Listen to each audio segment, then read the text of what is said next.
It's your girl D Rose, and it's the Chronicles, baby. Thank you for chiming in, y'all. Thank you for chiming in. Yeah, I go get tongue-tied again. Tongue-tied again.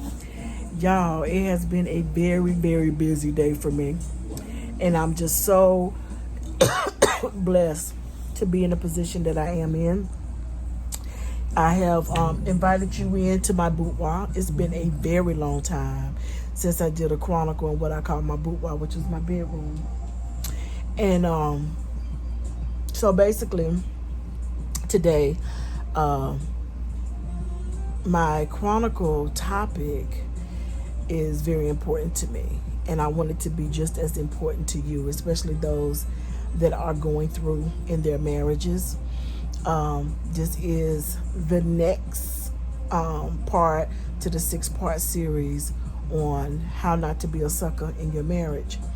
I want you to remain sucker free, and as I said before in all of the previous videos, I am not condoning anybody to get a divorce. I am not advocating divorce. I'm not advocating that marriage is not what it is. It just wasn't for me with the person that I was with. So with that being said, I thank God for him giving me the ability to even share, okay? Because if it had not been for him, I wouldn't do it. So anybody that have a problem with me doing what I do, you take it up with God, because basically, he gives me the vision. I write it plain, and I make it do what it do. And because I know it was from him, is the many women that have inboxed me even up until today. So shout out to the women that have felt the need to confide in me, feeling that they can trust me with their information based on what they're going through in their marriages. And I salute you. I salute y'all that are working hard at it. I salute y'all that are at the wit's end where your enough is enough. I salute y'all that just don't know what to do, but just, seeking, the best, what's best for you. That's all I can say. I'm not here to tell anybody not to do marriage. I'm not here to tell anybody to leave their spouse. I'm just here to let you know what I overcame, because if it had not been for God, I wouldn't be here discussing this with you. I probably would have lost my mind. I probably would have committed suicide. Who's to say? I might have wanted to put my hands on him, but I call experiences have given me the opportunity to be where I am now, and I thank God for my experiences, because experience is going to do one or two things. They're going to make you or they're going to break you. So I'm holding the phone in my hand, so it's going to be a little different on today. I'm not in my office space, and I just wanted to relax. I spent the morning, of course, doing my 3 miles of walking and semi-jogging, getting around the track. I came home after I got my smoothie from Smoothie King, and it was so yummy. I forgot even what I had. Oh, y'all, don't forget to like, share, comment, subscribe to my YouTube channel. And you'll be notified. You'll be notified in your email, whatever associated with your YouTube, when I drop a new video. So let me know your thoughts. Shout out to the ones that have inboxed me even on today to let me know what the videos are doing for you. So I thank you so much for what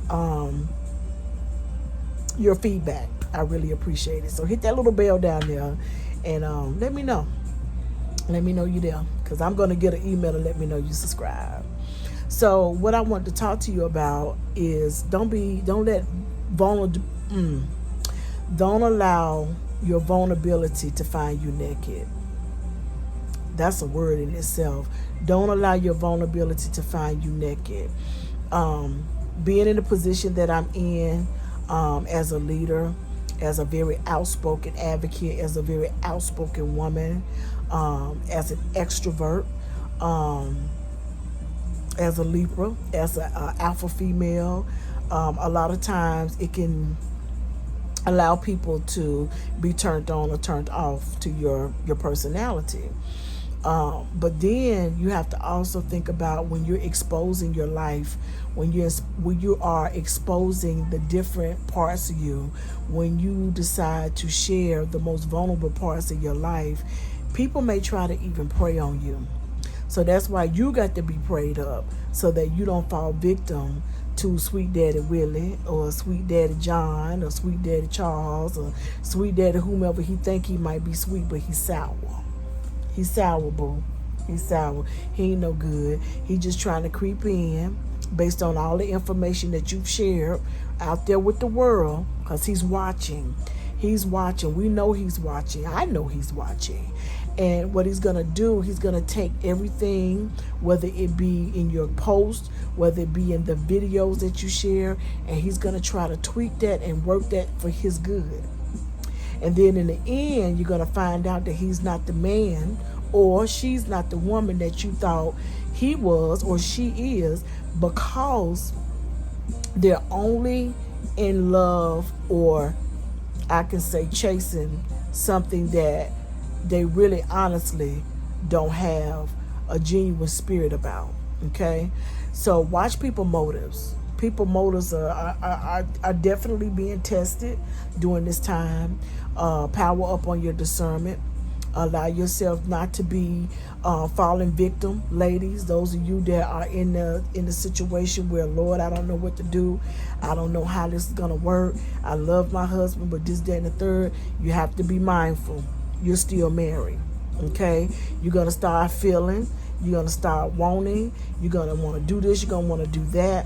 And I saw somewhere, I think it was dealing with the Jada and August and Will situation, where someone said on a post in a group that I was in, and they said, well, they were separated. Well, let me tell you something about messing with somebody even when they're separated and still, in a position where hey, they haven't filed for divorce. And many of you know that when my husband came for me, he was still married to his ex-wife, but they had been separated. But some people may say, oh, they was not still together.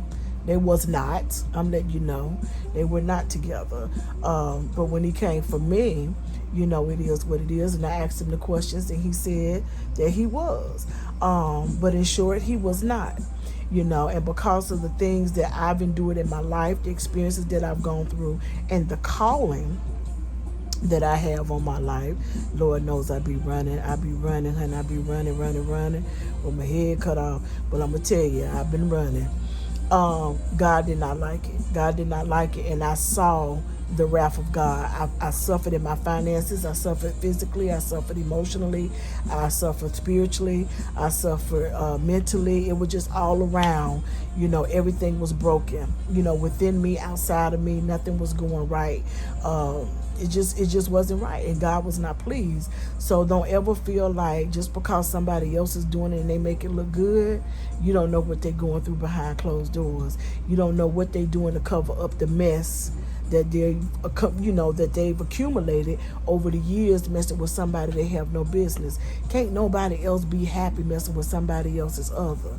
For me, separation is grounds for people to be apart, to see where they stand, to see what they need to do, what they want to do, and maybe even the opportunity to get back together, right? So when the divorce is finalized, that's when you have that opportunity to move on and do things with other people. But be mindful when you decide that you're going to do anything with anybody else, because fresh after divorce, still try to find yourself. Don't let your vulnerability find you naked. Find you so naked that they use what you have said against you. And see, if you're not prayerfully in prayer, if you're not anointing yourself, and you're not asking God to show you who's who, then you're going to find yourself victim to a lot of situations that's not going to be welcoming, that's not going to be exciting, and if you don't have any homegirls that's not going to tell you wrong, even though it feels good to be wrong, you know what I'm saying? Yeah, because sin feels good. If you don't have them girlfriends to tell you, look, girl, you still married, but they cheering you on, and let you know you got this, but you got the wrong friends. You got the wrong friends. I am so blessed to have the circle of sisters that I have, inside my sister circle and outside my sister circle, because they're going to hold me accountable, because they hold me accountable, and I hold them accountable, and I hold them accountable. So I had to double that up so y'all know that it's important for you to have sisters in your circle or brothers in your circle that's going to hold you accountable, and they're going to hold you accountable, and then you're going to hold them accountable, and then you're going to hold them accountable, because you want to see your sister and your brother succeed.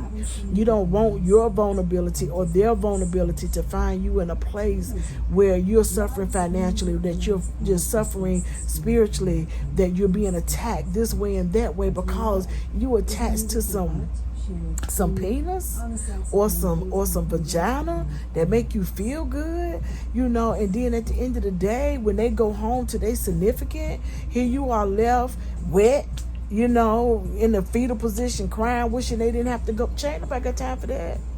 Don't nobody have time for that. Because at the end of the day, the person that has everybody got a calling somewhere in the other on their life, but only a few are chosen. Only a few are chosen, okay? And that few is going to get that wrath. They're going to get that, oh, my child, you ain't have no business. Oh, my child, you didn't have no right. So, yes, a few are chosen. A few are chosen. A few are chosen, so you just have to be mindful of what you decide to go out here and do and what you decide to put out in the atmosphere. I'm not afraid, because when God said to me on my so-called deathbed, go where I tell you to go, say what I tell you to say, and do what I tell you to do, it ain't had nothing to do with nobody out there.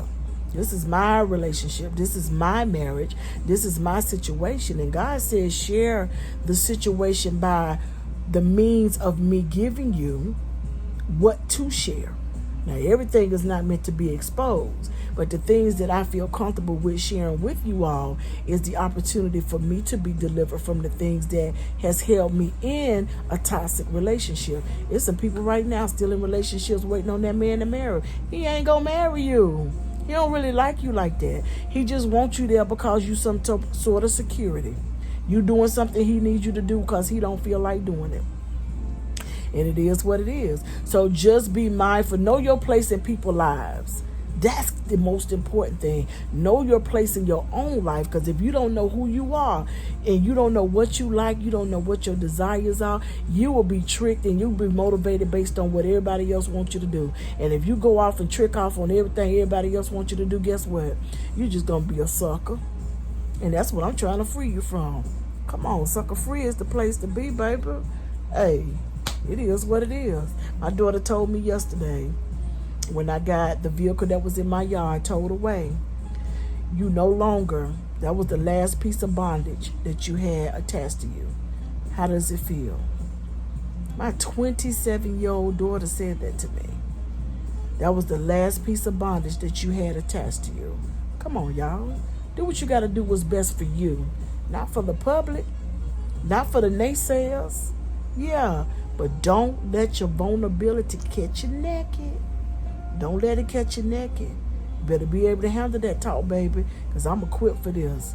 It's your girl D Rose, y'all. Hey, let me tell you something. I love you for real. And if anybody say otherwise, they lying. And never mind my little splash of Clorox, because as you can see, honey, I love house dresses, so that's all I've been wearing, because I really haven't been going anywhere. So I pick me up one every time I go to Walmart, but just so happened to get some splash of some Clorox. So yes, she cleans and she clean. Have a good one, y'all. Peace.